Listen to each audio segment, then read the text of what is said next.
My name is Obaida Sharar, a woman from Afghanistan. Before Taliban took the power, I was a prosecutor. Obaida Sharar once specialized in gender violence. Her work and the work of her female peers was dangerous in Afghanistan. She's one of 19 female prosecutors who have found asylum in Spain after the Taliban's return to power.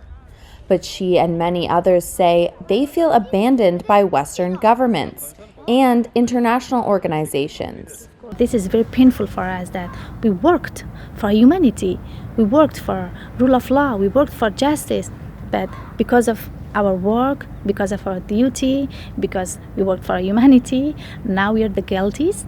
Now we have to flee from our country. Now we have to stay at home, do nothing. Now we have to cover our faces, wear burqa or something else, not to, because we are women.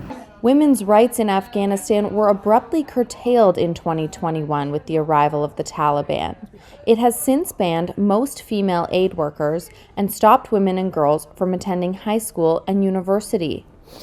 Female judges and prosecutors were threatened and became the target of revenge attacks as they tried and convicted men accused of gender crimes, including rape and murder. This prosecutor only gave the initials SM out of fear for her safety. I was the only female prosecutor in the province where people are Pashtun. I had received threats from Taliban members and the criminals who I had sent to prison, also from their families, and warnings from my own family.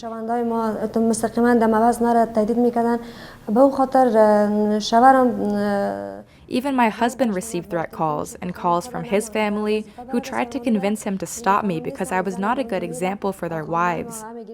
Their wives will learn the way to fight for their rights and may put them in prison.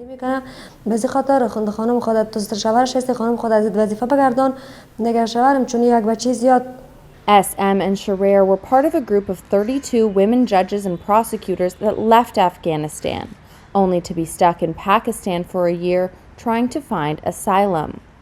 Monika Frakiak is a Polish judge who advocated for them. They are so brave because to become prosecutor in Afghanistan, that was so difficult for them, and to become a lawyer, to become an activist, and they had to fight sometimes with members of their families, with colleagues, with the cultures.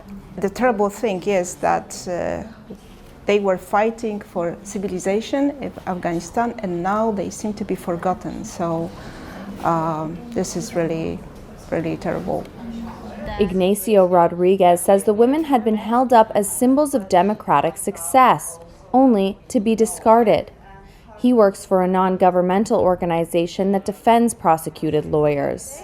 The international community has manipulated the integration of women in the judicial system. They have presented it as their accomplishment, but when the Taliban have regained power, these women have been abandoned. The United Nations High Commissioner for Refugees told Reuters it was not in a position to comment on specific cases.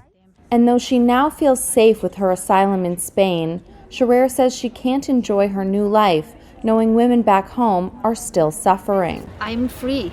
Here I am safe. I can go anywhere. I can wear any kind of dress that I want. I can do anything that I want. But there are lots of women remain in Afghanistan, and they are sentenced to be inside their houses, inside the walls. And this is not still, I cannot enjoy from my life because the women in my country, they are not free. They cannot do anything.